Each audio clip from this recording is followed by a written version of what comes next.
নমস্কার বন্ধুরা, পম্পার কিচেনে আপনাদের সকলকে স্বাগত। এই প্রচণ্ড গরম থেকে একটু তৃপ্তি পেতে আজ একটা ঠান্ডা ঠান্ডা ডেজার্টের রেসিপি আপনাদের সাথে শেয়ার করব। গরমের সময় আমরা তো সবসময় আইসক্রিম বানিয়েই খাই, তবে ঠান্ডা ঠান্ডা ডেজার্ট হলে মন্দ হয় না। আর আজকে যে ডেজার্টটা বানাবো আশা করছি আপনাদের ভীষণ ভালো লাগবে। দেখতে যেমন সুন্দর, খেতে তেমনই অপূর্ব।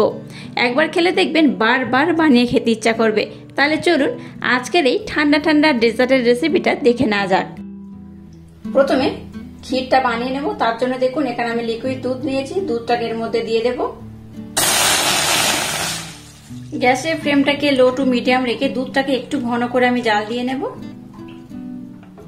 এবার দেখুন আলাদা পাত্রে আমি অল্প একটু দুধ রেখে দিয়েছিলাম, এটা নর্মাল রুম টেম্পারেচারে রাখা দুধ। এবার এর মধ্যে দিয়ে দেবো কাস্টার্ড পাউডার। এখানে আমি ভ্যানিলা ফ্লেভার ব্যবহার করছি। এখান থেকে কাস্টার্ড পাউডার আমি 1.5 চামচ দিয়ে দেব। খুব বেশি দেওয়ার দরকার নেই, এই 1.5 চামচ দিলেই হবে। কাস্টার্ড পাউডার দিয়ে এটাকে আমি খুব ভালোভাবে প্রথমে মেল্ট করে নেব। আজকের এই কাস্টার্ড পাউডার দিয়ে যে ক্ষীরটা আমি বানাবো আশা করছি আপনাদের ভীষণ ভালো লাগবে। তো এটাকে আমি খুব ভালোভাবে মেল্ট করে নিয়েছি। এবার এটাকে আমি সরিয়ে রাখবো। এটাকে আমি পরে ব্যবহার করব, আমি আপনাদের সাথে শেয়ার করব এটা কখন ব্যবহার করব। দেখুন দুধটাকে আমি আগের থেকে বেশ একটু ঘন করে জাল দিয়ে নিয়েছি। এই পর্যায়ে মিল্ক পাউডার দিয়ে দেবো এই চামচের 1 চামচ।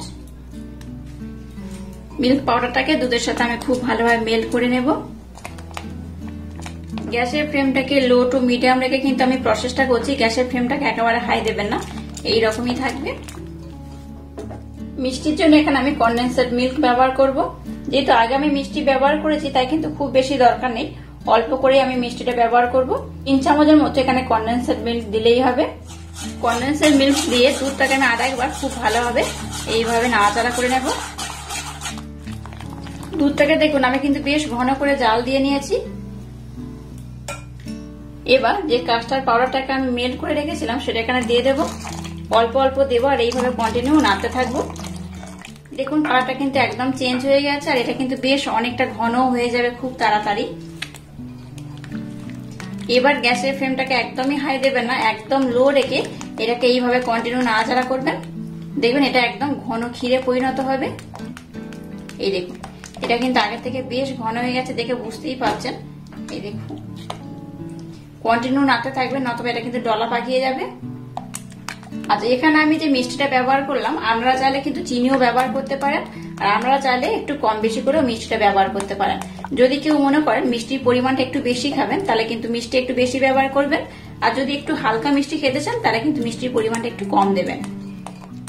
দেখুন কাস্টার্ড পাউডার দেওয়ার পর এটা কিন্তু একদম ঘন হয়ে গেছে, আর এর থেকে কিন্তু বেশি ঘন করব না, এটা এইরকমই থাকবে। এটাকে আমি একদম রেডি করে নিয়েছি। এবার আমি গ্যাসটাকে বন্ধ করে দেব।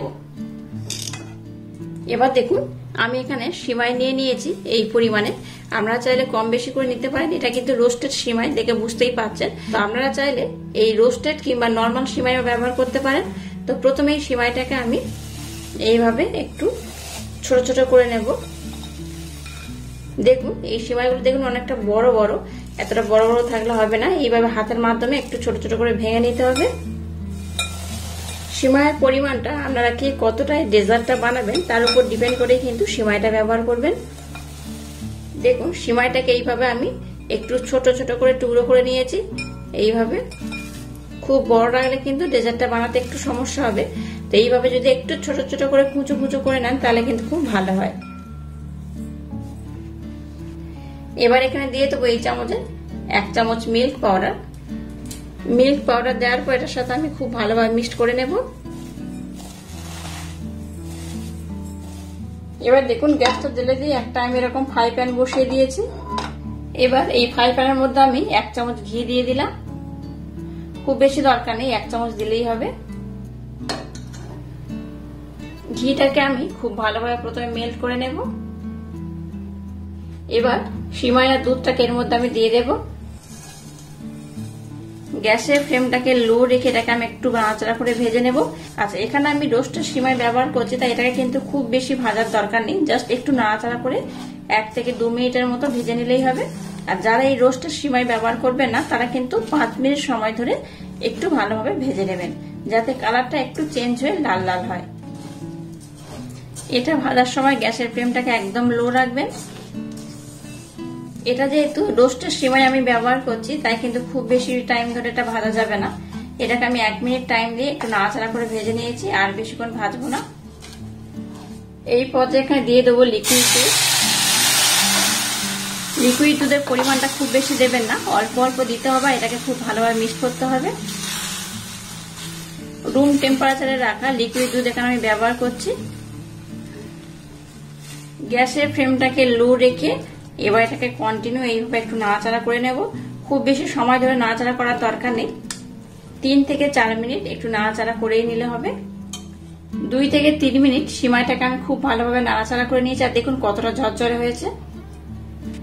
এবার এখানে মিষ্টির জন্য দিয়ে দেবো এই চামচের 1 চামচ ব্লেন্ড করে রাখা মিছরি। আপনারা কিন্তু এখানে চিনিও ব্যবহার করতে পারেন। আর মিষ্টিটা যে যেমন ব্যবহার করবেন বা যতটা পছন্দ করেন সেইভাবে দেবেন। আমি মিষ্টিটা খুব বেশি দেব না, আমি একটু হালকা করেই দেব।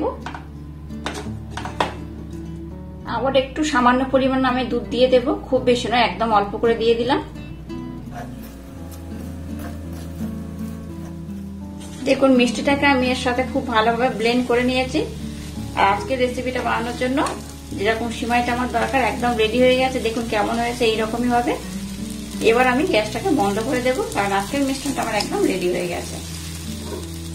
এবার দেখুন এরকম একটা আমি পাত্র নিয়ে নিয়েছি। আপনাদের হাতের কাছে যেমন পাত্র থাকবে সেইভাবে কিন্তু ব্যবহার করবেন। এবার এই সিমাইটাকে এর মধ্যে আমি দিয়ে দেব।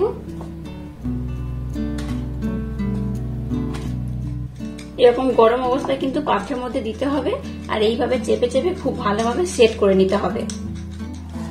দেখুন এটাকে আমি একটু প্রেসার দিয়ে দিয়ে চেপে চেপে খুব ভালোভাবে সেট করে দিয়েছি। দেখে বুঝতেই পারছেন একদম ভালোভাবে সেট হয়ে গেছে। এবার দেখুন যে কাস্টার্ড ক্ষীরটাকে আমি বানিয়েছিলাম সেটা নিয়ে নিয়েছি। ক্ষীরটাকে এর উপর থেকে আমি এবার দিয়ে দেব। ক্ষীরটাকে কিন্তু আপনারা আর একটু পাতলা কিংবা একটু ঘন করতে পারেন, তবে খুব বেশি পাতলা করবেন না। আমি যেভাবে বানিয়েছি একদম কিন্তু পারফেক্ট, খুব ঘন নয় আবার খুব পাতলাও নয়, এইভাবে বানাতে হবে। আর এইভাবে আমি চারধারে লাগিয়ে দেব। ক্ষীরটাকে দেখুন খুব ভালোভাবে আমি সেট করে দিয়েছি চারধারে। এই দেখুন একদম ঠিকঠাক করে আমি দিয়ে দিয়েছি। এবার যে সিমাইটাকে আমি এক্সট্রা রেখে দিয়েছিলাম সেই সিমাইটার উপর দিয়ে আবার দিয়ে দেব। এইভাবে সিমাই দিয়ে কিন্তু খুব ভালোভাবে এটাকে ফিল আপ করে দিতে হবে। দেখুন খুব ভালোভাবে কিন্তু উপর থেকেও সিমাইটাকে আমি দিয়ে দিয়েছি। এবার এই চামচটার মাধ্যমে একটু ভালোভাবে আলতো হাতে সেট করতে হবে। খুব চাপ দিয়ে দিয়ে কিন্তু সেট করবে না, যেহেতু এখানে আমি ক্ষীর ব্যবহার করেছি, তাই একটু আলতো হাতে এটাকে এইভাবে কিন্তু সেট করতে হবে। দেখুন কতটা আলতো হাতে আমি এটাকে সেট করছি। এইভাবে ধীরে ধীরে একদম আস্তে আস্তে এটাকে সেট করে নেব। এবার দেখুন ডেকোরেশনের জন্য আমি কিছু ড্রাই ফ্রুট ব্যবহার করব। এখানে কাজু দিয়ে দিচ্ছি সামান্য পরিমাণে। এইভাবে আপনারা আপনাদের মনের মতো কিন্তু এটাকে ডেকোরেশন করতে পারেন। দিয়ে দেব আমন্ড। আমন্ডটাকে এইভাবে আমি টুকরো টুকরো করে কেটে নিয়েছি। আচ্ছা, আপনারা এখানে কিন্তু নানা রকম ড্রাই ফ্রুট দিয়ে ডেকোরেশন করতে পারেন, টুটি ফুটিও ব্যবহার করতে পারেন আপনাদের মনের মতো করে। আমি এটাকে আমার মনের মতো করে একটু ডেকোরেশন করে দেব। নিয়েছি চেরি, চেরিটাকে এইভাবে আমি টুকরো টুকরো করে কেটে নিয়েছি, এটাকেও দিয়ে দেব। আর নিয়েছি কিছুটা পেস্তা, পেস্তাটাকেও দিয়ে দেবো এইভাবে। দেখুন এটাকে আমি কত সুন্দর করে ডেকোরেশন করে নিয়েছি, আর কত সুন্দর দেখতে হয়েছে দেখুন। আচ্ছা, এটা যেহেতু ডেজার্ট বানাচ্ছি, এটাকে কিন্তু বেশ ঠান্ডা ঠান্ডা খেলে তবে ভীষণ মজা লাগবে। তো এই জন্য এটাকে আমি নর্মাল ফ্রিজে রেখে দেবো। আপনারা চাইলে কিন্তু ওভারনাইটের জন্য রাখতে পারেন বা একদিনের জন্য রাখতে পারেন, তাহলে কিন্তু এটা খেতে আরো দুর্দান্ত হবে। তো এটাকে আমি 1 থেকে 2 ঘন্টার জন্য নর্মাল ফ্রিজে রেখে দেবো। যেহেতু এটা কেমন হয়েছে আমি আপনাদের সাথে শেয়ার করব, তাই 2 ঘন্টার জন্য আমি নর্মাল ফ্রিজে রেখে দেবো। 2 ঘন্টা পর আমি আপনাদের দেখাবো। তবে আপনারা যখন বাড়িতে বানিয়ে এটাকে সার্ভ করবেন, একদিন আগে যদি বানিয়ে রাখেন তাহলে কিন্তু এটা খুব সুন্দর হয়।